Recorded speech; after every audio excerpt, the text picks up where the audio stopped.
Stories of Journey to the West, Chapter 43. Guanyin, the bodhisattva. She first chanted a spell. Okay, a spell. Yeah. Linked to these rings. And it caused Red Boy, the demon. some pain, real agony, it sounds like at first. Agony, right.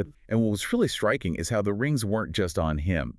The source uses the phrase sa, Wusap, meaning they rooted themselves into his flesh. Pretty intense. It is. And the text adds, the more he struggled, tried to pull them off. The more it hurt. Exactly. The pain came back worse. So it's a physical bind, but one that uses his own resistance against him. Clever. An inescapable, painful restraint then. Definitely. But even with these rings literally, part of him. He wasn't done. Not quite. The text says he still had his wild spirit wasn't settled.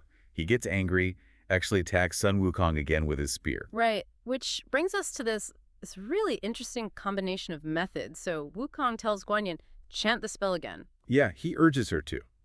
But she doesn't. The source says she does something completely different. What's that? She uses her willow branch, dips it in this sweet dew, Okay. sprinkles it, and Yeah. just calls out, which means close. According to the text. It's remarkable, really. Yeah. Instantly, Red Boy drops his spear. His hands just snap together. Snap together. Yeah, in front of his chest, locked tight, hands clasped on his chest, couldn't open them again. Wow.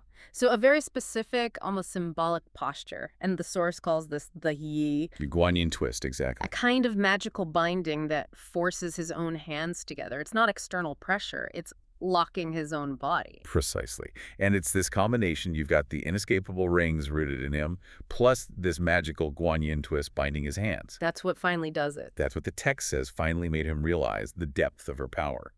Only then does he truly submit. It describes him bowing his head down. So the text really shows that the initial physical rings weren't quite enough on their own. It took this, unique magical command, this posture lock, to break his active resistance. Got that actual submission, yeah. But the story doesn't stop quite there, does it? The sources seem to indicate that even after bowing, he was still considered, wild at heart. That's a really important point. Subdual wasn't the end goal. Transformation was. Guanyin didn't just say, okay, you bowed, we're good. Right. What did the text say she did next to really sort of integrate him? Well, she gives him this incredibly demanding task, a pilgrimage. A pilgrimage. Yeah, all the way back to her place, Mount Luia. But he has to do it step by step, bowing with every single step. Wow, step by step, bowing each time. That's a lot. It is. The source calls it the 53 stages or bows of the pilgrimage.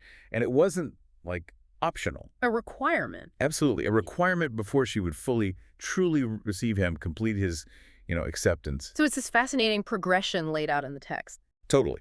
You go from inescapable physical restraint with the rings. Right, turning his strength against him. To precise magical control of his body with the twist. Leading to that initial submission. And finally, this mandated, really arduous journey designed for internal change, for repentance. And the text confirms he does it. He completes this. It does. It says he eventually finished it and returned to the right path, achieved an enlightenment. Mm-hmm.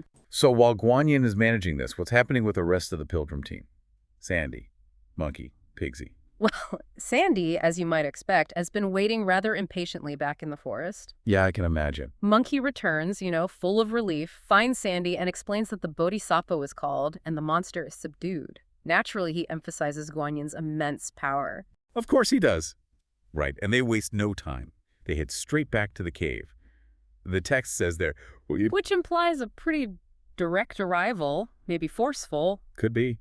They quickly clear out any remaining minor demons for he.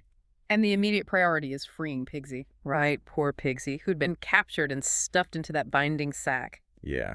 So, and then they find their master, Tripitaka, still in a rather, vulnerable state. How so? Terrell, completely naked and bound in the courtyard, and the text notes he's understandably crying. Ah, the poor master. Naked and crying. Rough time. Definitely. They quickly release him, help him get dressed, and express their sympathy, saying, Master, you've suffered. Which he clearly has. Tripitaka is, of course, grateful and immediately asks, how the demon was finally overcome. So Monkey gets to tell the story again. And so Monkey recounts the story again, detailing how he summoned Guanyin and how the was subdued. Tripitaka's reaction upon hearing it was, the bodhisattva is immediate, isn't it? Very reverent. Oh, yes. He kneels down right away and bows towards the south to offer his thanks to Guanyin. But Monkey then offers this classic monkey perspective. He does indeed. He tells Tripitaka they don't need to thank Guanyin. In fact, he says it's situatuai. Which means? It means, basically, it's they who did her a favor by helping her gain an attendant the very same scene they just helped subdue and send on his bowing pilgrimage. Wow. And he links this again to the Weijam. Does that strike you as a bit, boastful, coming from someone who literally just needed divine rescue? It does seem a bit audacious. Is it just Monkey being Monkey, his usual self?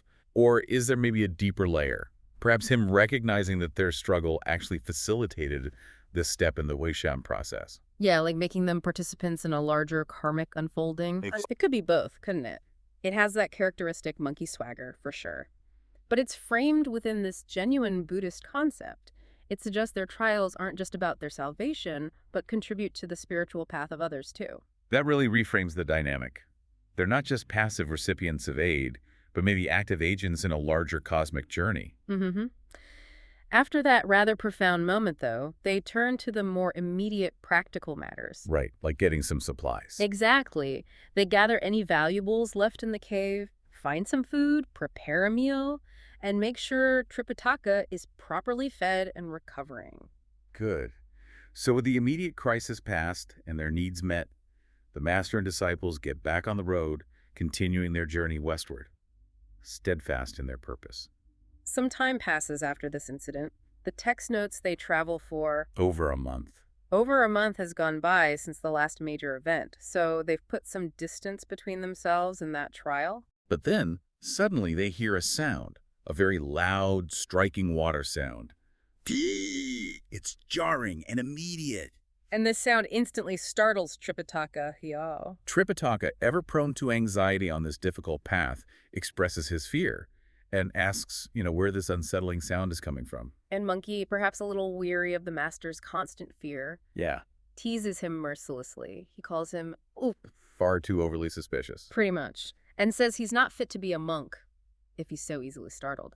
Then he throws out a spiritual challenge, asking if Tripitaka has forgotten the Heart Sutra. Ah, the Heart Sutra. A foundational Mahayana Buddhist text. That's a big challenge. It is. Tripitaka quickly defends himself, clarifying that he learned the Heart Sutra orally from Master Wu Chao back on Futu Mountain, Okay. and that he constantly recites its 54 lines, 270 characters. He feels he knows it by heart and challenges Monkey to name the specific line he's supposedly forgotten. And here is where a fundamental spiritual teaching is presented through this interaction, isn't it? Monkey doesn't say Tripitaka has forgotten the words. Exactly. But that he's forgotten the meaning in practice, he points to the line, zir. Without eyes, ears, nose, tongue, body, mind. Precisely. Monkey explains the core concept behind this line in the context of spiritual cultivation. For those who have renounced worldly attachments, for those on a spiritual path like theirs, the senses, the eyes, ears, nose, tongue, body, and consciousness or mind should not be allowed to become attached to external stimuli. Sights, sounds, smells, tastes, physical sensations, thoughts. Right, the external world. When they are uncontrolled and chase after or are disturbed by external things, he calls them the yu. The 6 thieves. Thieves that steal your peace or distract you from the path. Exactly that.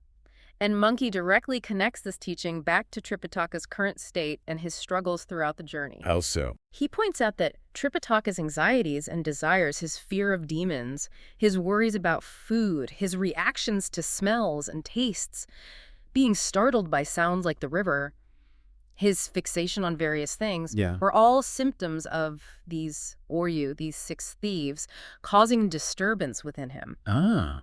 And the crucial insight Monkey offers is that these internal attachments and reactions are actually preventing him from truly reaching the West, from truly seeing the Buddha. That requires transcending these sensory distractions. So the journey isn't just about reaching a physical place. It's about conquering the internal landscape, too. Wow. That's a powerful moment of self-reflection delivered by Monkey, surprisingly.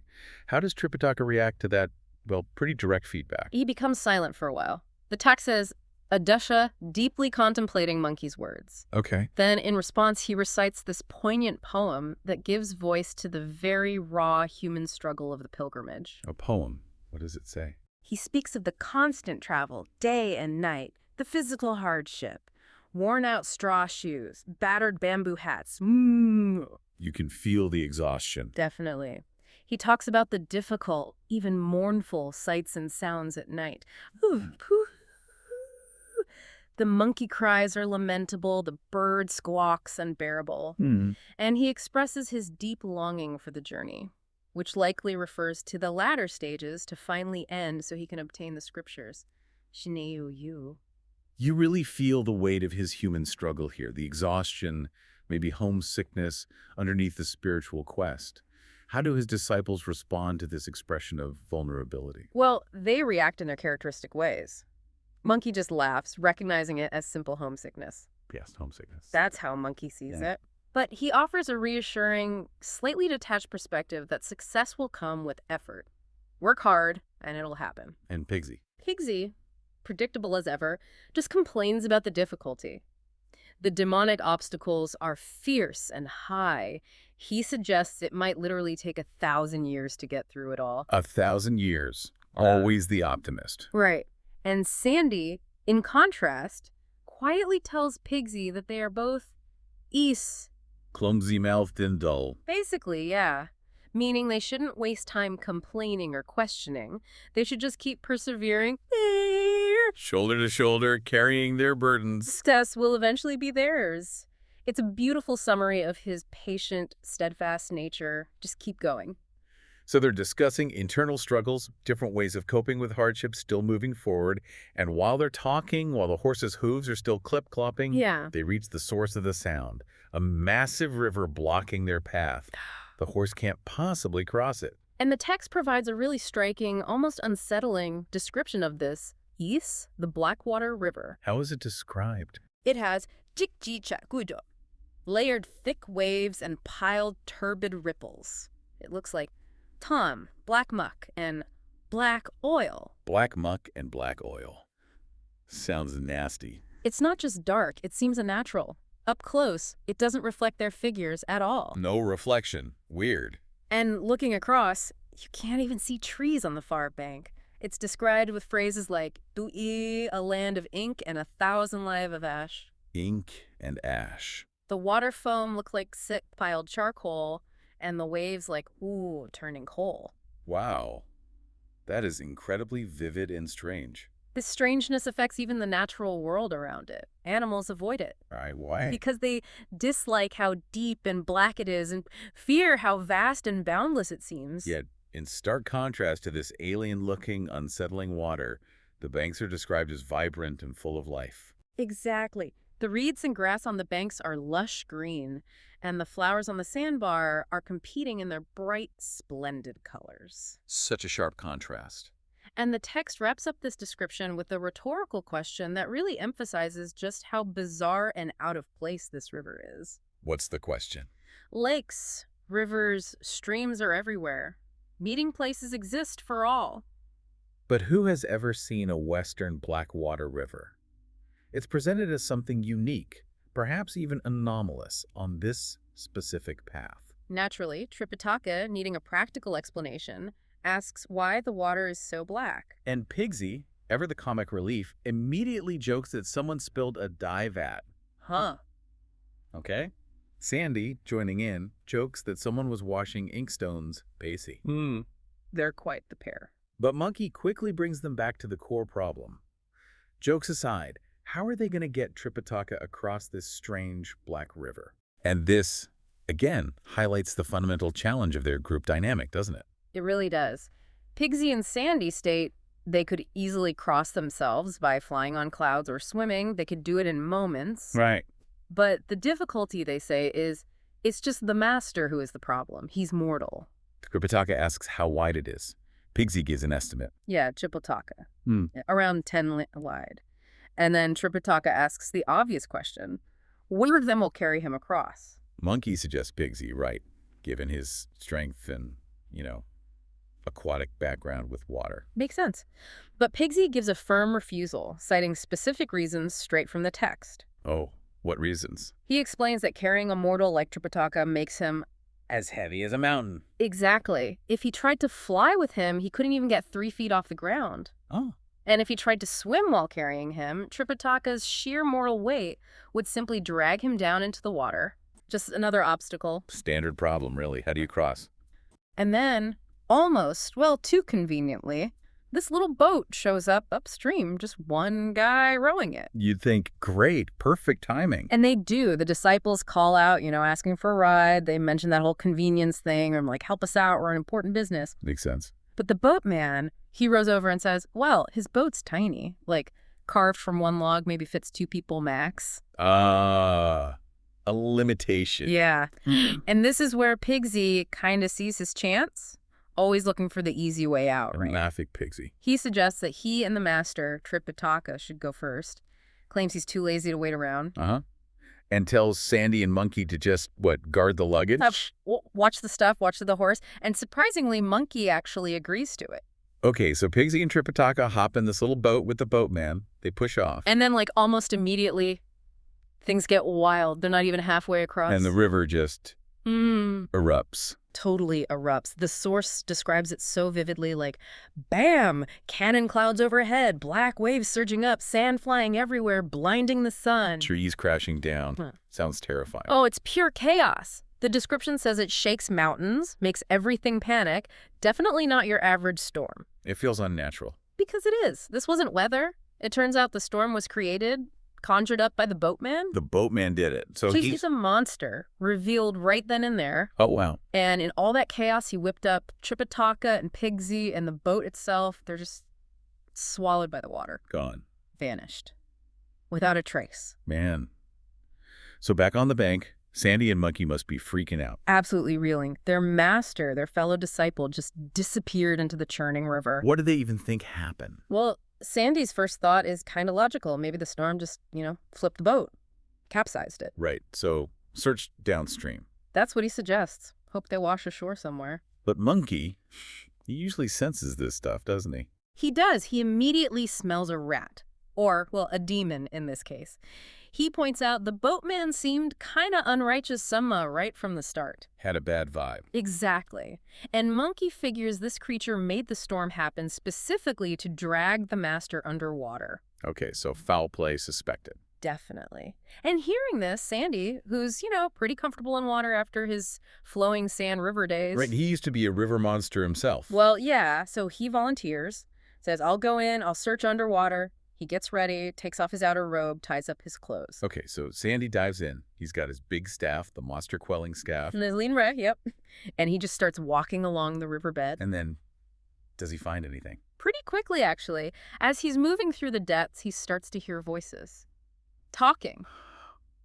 A clue. A huge clue. So he finds a spot to hide and watch. And he sees this whole underwater building, like a residence. What kind? It's got a main gate, and there's writing across it. Oh, Which means Hanging Valley Black River, River God's residence. So it is the river god's place. That's what it says. But as Sandy listens in to the conversation happening inside... It's not the river god. Nope. It's the monster. The boatman. And he's basically laying out his whole plan, loud and clear. Oh, this is where we find out why he did it. Exactly. And the motive is, well, it's famous, but still chilling. He refers to Tripitaka as this incredibly pure person, someone who's cultivated virtue for 10 lifetimes. And eating his flesh. Grants immortality. The monster says he's been waiting ages for this chance. Yikes. Okay, so that's the why. What's the how? Well, this is where it gets weirdly specific and kind of gruesome. He's telling his minions, his little ones, correct, to get these iron cages ready. Cages? For what? To steam Tripitaka and Pigsy and get this whole... Steam them whole, like no prep, just straight into the steamer. Apparently, it's darkly practical, maybe. Or just monstrously lazy. And then what? As if that wasn't enough, he's planning a dinner party. You're kidding. Nope. He's going to send out invitations to invite his second uncle over for a warm birthday celebration. A birthday party. Featuring steamed monk and pig. That seems to be the menu. Okay, Sandy overhears all this. He must be absolutely furious. Totally enraged. He can't just hide anymore. He bursts out. What does he do? Slams his staff right into the gate, starts yelling, demanding they return the master and Pigsy now. That's going to cause a stir. Oh, yeah. The little demons, they scramble inside, yelling that someone's attacking the gate. They report it to the boss. The old monster. Yeah.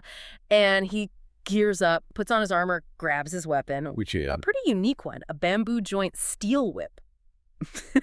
Okay. So the monster comes out. What does he look like? We know he's a monster, but... The source gives us a good look. Square face, round eyes shining like clouds, curled lips, huge red mouth like a blood basin. That sounds charming. Sparse whiskers like iron wires, messy red hair, like a fierce, angry spirit. And we find out his true form. He's a little alligator dragon. An alligator dragon. Okay. Yeah. Makes sense for a river monster. Right. And he comes out, starts trash-talking Sandy immediately, basically confirms, yeah, I got him, gonna steam him. And then he throws down a challenge. Yeah. Yep. Says, let's fight. You win 3 rounds, you can have him back. You lose. You get steamed too. Pretty much. Join the party. High stakes.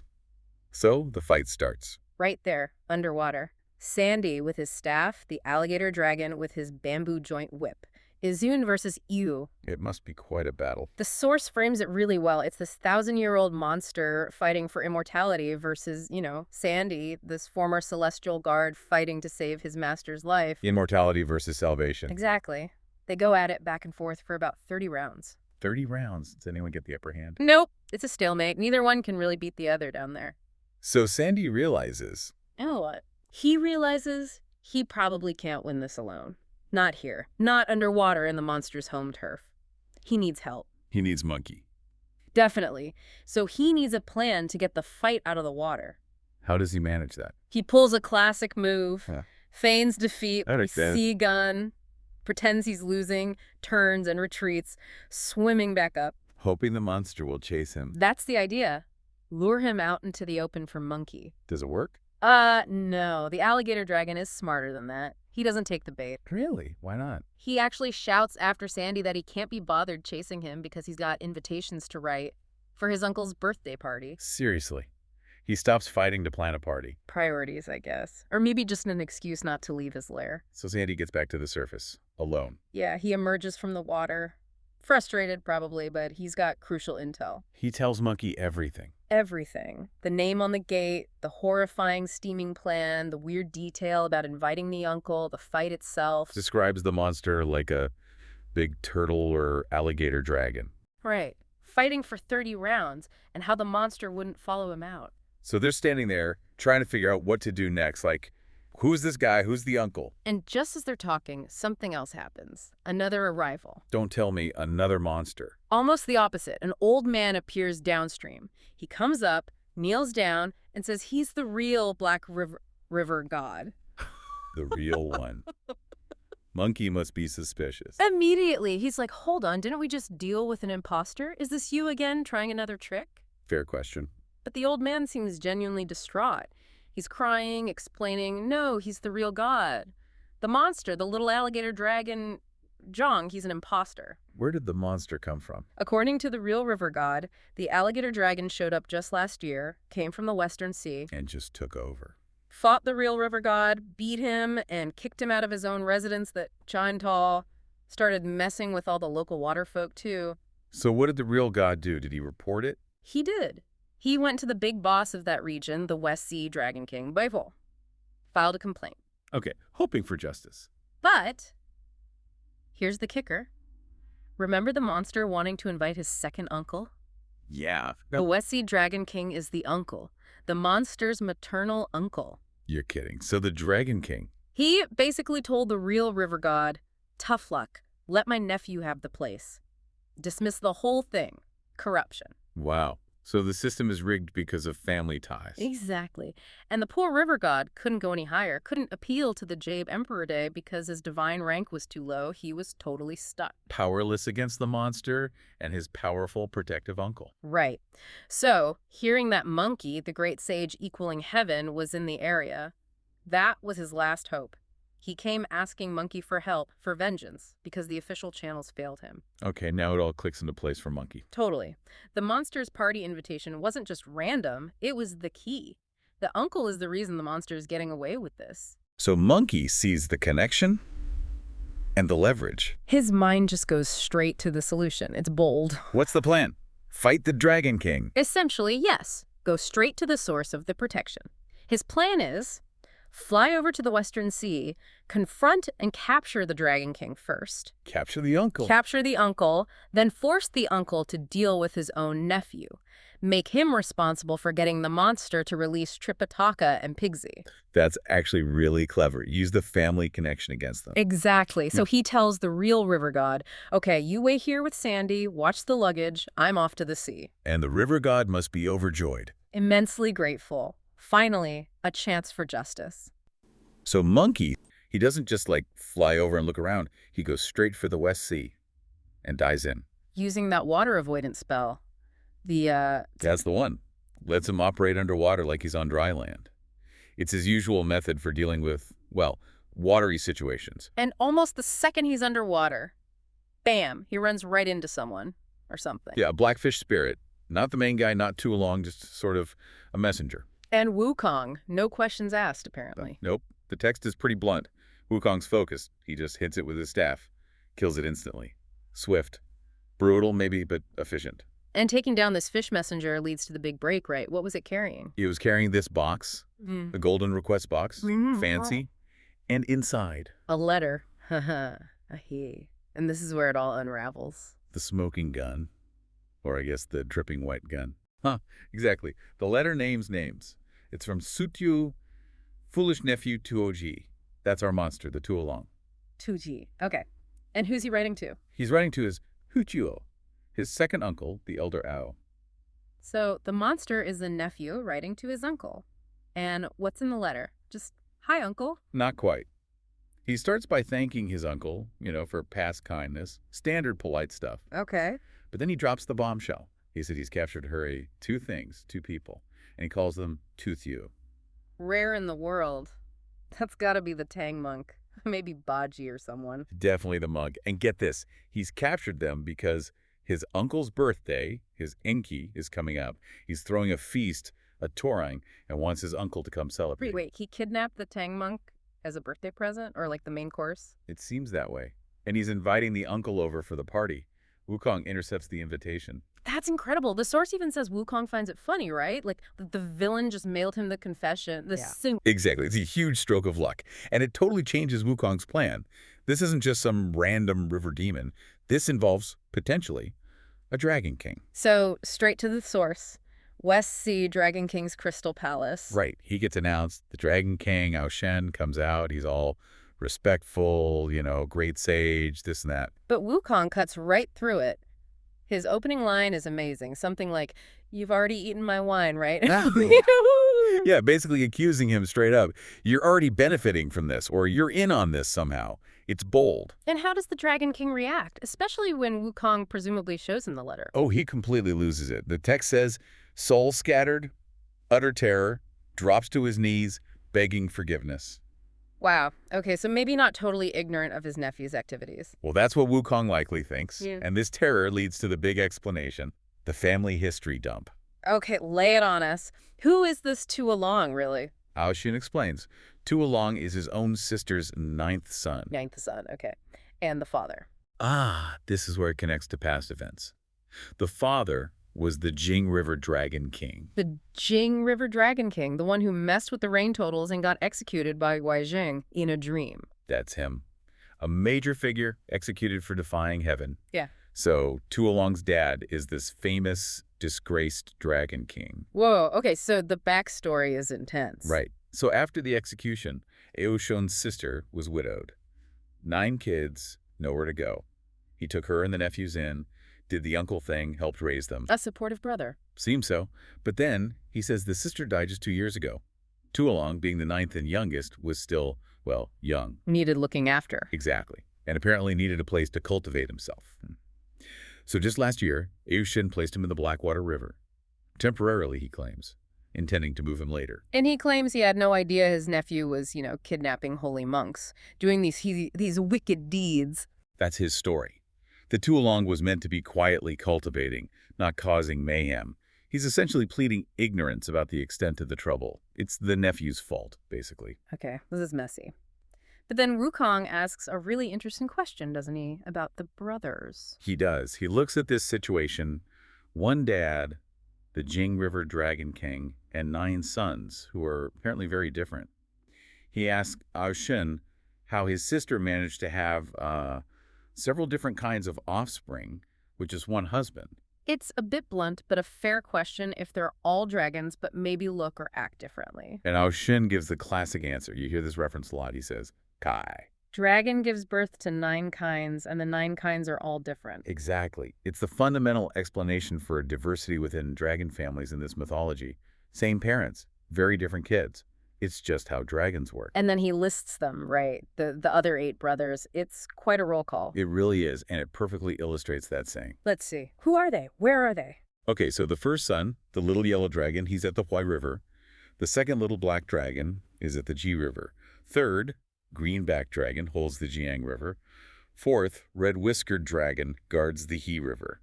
So 4 brothers managing major rivers. Standard dragon stuff, maybe? Sort of, but then it gets wild. The 5th brother, the Shi, lazy dragon. He rings the bell for the Buddha. For the Buddha, wow. Okay. 6th, the Yi, stable beast dragon, guards the ridges on divine palaces. 7th, the Ilie, guards those huge ornamental pillars. The Yi, for the Jade Emperor himself. Okay, so serving Buddha, guarding heavenly palaces. 8th, the Yu, clam dragon, is apparently with the eldest brother, supporting the great peaks. Shrewsbury Mountains. And then 9th is Tuolong, the youngest, sent to the Blackwater River last year to, quote, cultivate. What a spread. River guardians, celestial servants, mountain props, and then the little brother causing chaos in a minor river. That 9 kinds thing really covers it. It absolutely does. It provides the whole context. It explains why one son might be a troublemaker, while his siblings have these incredibly high-status, important jobs throughout the cosmos. It's inherent in their dragon nature. So Wukong hears all this, the tragic backstory, the uncle trying to help, the inherent diversity of dragons, the claim of ignorance. How does he react to Ao Shun now? He seems to accept the explanation, or at least parts of it. He decides not to report the West Sea Dragon King to the Jade Emperor. He kind of chalks it up to the nephew being young, ignorant, and acting out without the uncle's direct orders for this specific crime. So leniency for the Dragon King. Yes, but with a very firm condition. No just letting it slide. What's the demand? Wukong insists Ao Shun immediately send forces to capture Tuolong and, most importantly, rescue his master. Take responsibility for your family, essentially. And does he? Instantly.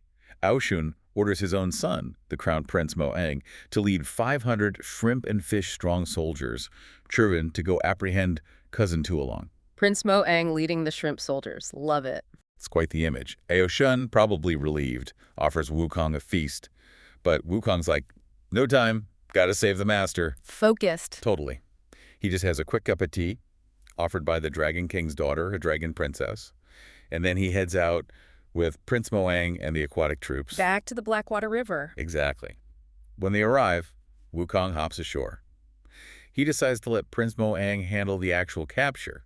It's dragon family business now. Let the cousin deal with the cousin. And who's waiting on the bank? Sha Monk and the river deity, who've been, pacing anxiously the whole time. So Wukong gets to tell the whole wild story. Pretty much. Ugh. Okay, guys. So I dived in, killed a fish, found this letter, went to the West Sea, accused the Dragon King, got this insane family history lesson involving an executed dad and 9 different brothers, and now the Dragon King's son is here with an army to get the master back. Must have been quite the debrief. How does Sha Monk take it? Oh, huge relief. Yeah. Just happy that there's a plan and the master is hopefully about to be rescued. So they just... Yep. They wait on the riverbank. The mystery solved, the connections made, and the rescue mission, led by a dragon prince, is underway. From the demon's perspective, he's got the Tang monk, he's got Big Baji, and his intention. Pretty simple, really. Classic demon stuff. Wants to eat them, right? Yep. He wants to eat the Tang monk specifically because he thinks that eating someone who's cultivated for 10 lifetimes, Right. well, that grants longevity. Right, the ultimate prize. And his plan isn't just, a quiet meal for one. He actually decides to invite his second uncle, the West Sea Dragon King, to join in. How generous. He sends a messenger fish, the text calls it, carrying a formal invitation over to the West Sea. But here's the first, major twist. Instead of the uncle showing up, maybe rubbing his hands together, Ah, yeah, ready for the feast? the surprise arrival is his cousin, Prince Moang, as the text puts it, and he definitely does not arrive ready for a banquet. No, not at all. Moang shows up, and he's got troops with him. described as hoang, or lean sea soldiers, and they immediately set up camp right outside the demon's underwater place. Plus he's wearing armor and carrying a weapon. Exactly. Which, if you're the demon expecting a family dinner, that's got to be incredibly suspicious. What's going through his head, seeing his cousin roll up with an army? Well, the text makes it pretty clear he suspects foul play immediately. You just don't bring soldiers to a family feast, right? Even with cousins. Not usually, no. So he gets his own gear ready, his armor, his weapon, just in case. He greets Moang politely enough, but he's definitely, questioning the whole military escort thing. So the confrontation starts, and the truth comes out pretty fast. Moang doesn't beat around the bush. No, he gets right to it. And the demon, maybe he's still thinking this is just a misunderstanding. He just lays it all out. Totally openly. He repeats his plan. Gonna steam and eat the Tang monk's body, the dual body, to warm his uncle's life. Wow. Warm his uncle's life? That's a phrase. It's this really twisted kind of filial piety, I guess, trying to extend his uncle's life by sharing this amazing meal. And he mentions, oh yeah, got Baji too, gonna eat him as well. Okay, and this is where Moang's reaction is just crucial, and where we see how clueless the demon really is. Absolutely. Moang calls him extremely foolish. Yes. He points out, look, you know the monk is from Tang China going west, but you have no idea who his protectors are. The demon tries to brush it off, though, right? He mentions fighting Xiao Wujing. Yeah, he's like, oh, Sha Wujing beat him yesterday outside, no big deal. He clearly thinks that's the extent of the protection. Big mistake. And here's where it gets really interesting. The whole power dynamic just flips. Moang drops the bomb. He does. He reveals the most powerful disciple, Sun Wukong, the great sage equal to heaven. It's the one famous from 500 years back for causing Taishi chaos in heaven. That name alone. Exactly. That name carries immense weight. And Moang explains that Wukong is now protecting the monk. Just hearing that name must have sent a chill down the demon's spine. Moang explains that Sun Wukong intercepted that messenger fish, the one carrying the dinner invitation. And then Wukong went straight to the West Sea Dragon Palace. Oh, wow. And accused Moang's father, the West Sea King, Oxun, and son, accused them of basically collaborating with demons and kidnapping people. Held them accountable. Pretty much. Put the pressure right on them. So Moang's demand isn't really a request? Not at all. It's an ultimatum. Release the Tang monk, release Baji, bring them to the riverbank for Sun Wukong. Moang says he'll try to smooth things over, apologize to Wukong, but this is the demon's only shot at survival. The cousin he invited for dinner is now telling him he's basically toast unless he cooperates with the guy who just threatened his whole family. You can imagine how well that went down. Yeah, the demon does not react well, and it's just pure rage, disbelief. He feels his cousin is protecting outsiders despite their close family ties, the text says, highlighting that direct maternal cousin relationship. He thought that meant something. He becomes defiant then. Incredibly defiant. He boasts, okay, maybe you're scared of Wukong, Moang, but I'm not. Oh. He throws down a challenge directly to Wukong. Fight me. 3 rounds, like a quick, decisive fight right here at my gate. If Wukong wins, fine, I'll let the master go. And if Wukong loses? Then the demon says he'll capture Wukong too and steam eat all 3 of them together. No guests, no ceremony, just, dinner. Wow. Okay, Moang must have been furious. Oh, yeah. He calls the demon this wicked creature, and he's like, forget waiting for Wukong, you fight me. And the fight begins. It does. The text describes this chaotic underwater battle. Moang's sea soldiers against the demon's river monsters. Whales, crabs, fish, shrimp. Just a big aquatic brawl. But Moang is powerful. Very. Described like a chop, a Vajra deity. He uses his 3-edged trident, and here's the clever bit, the turning point. He fakes an opening, like he pretends to slip up. A feint. Exactly. And the demon, maybe overconfident, maybe desperate, lunges for it. He falls right into the trap. And Moang takes him down. Instantly. Hits his arm, makes him stumble, kicks his leg, bam, down he goes. Yeah. Moang's soldiers swarm him, tie him up, and then there's that gruesome detail. The people bone. Yeah. They pierce his Kong, the collarbone area, with an iron chain. It's a way to disable powerful beings in this kind of folklore, stops them using their strength. So just like that, the boastful demon is captured, dragged out onto the bank before Wukong and Xiao Wujing. And Wukong lays into him, gives him this whole list of charges. That kind of things. Disrespecting the West Sea King, who apparently let him live there in the first place, illegally squatting in the water god's home, acting cruelly, deceiving his superiors, and of course, kidnapping the master and his brother disciple. Wukong even thinks about hitting him with the staff, right?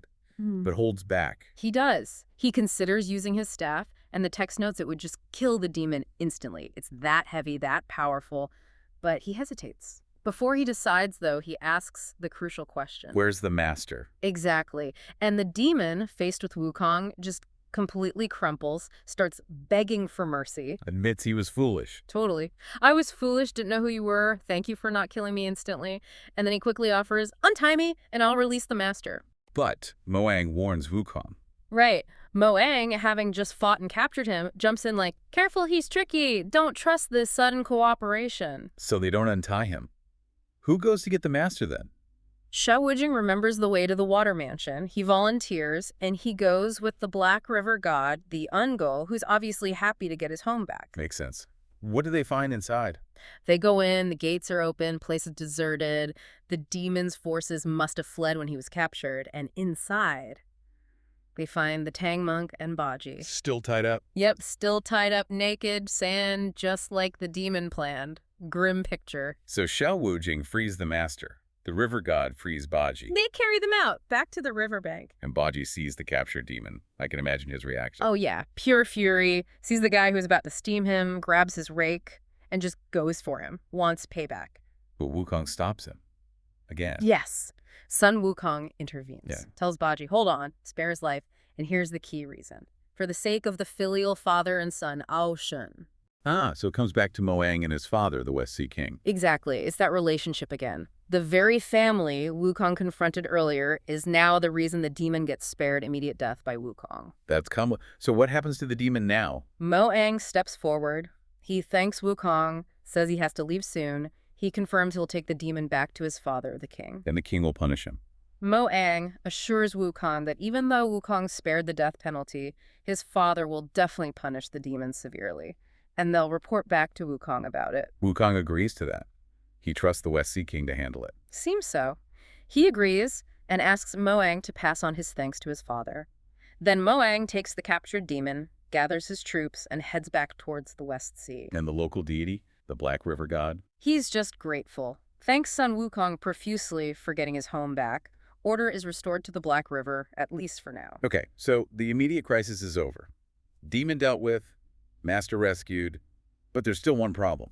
Right. The Tang monk points it out. We're still on the east bank.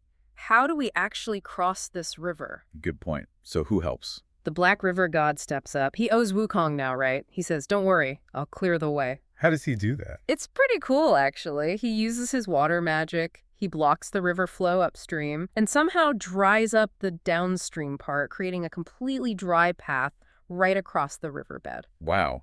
Like Moses parting the Red Sea, but, a river god. Sort of, yeah. A direct result of Wukong sorting things out. So the whole group crosses on this miraculous dry path. The Tang monk on his horse, Baji leading. Xiao Wujing carrying the luggage, Wukong helping out. They all make it safely to the West Bank. They thank the river god, obviously. Profusely, yes. They continue their journey west.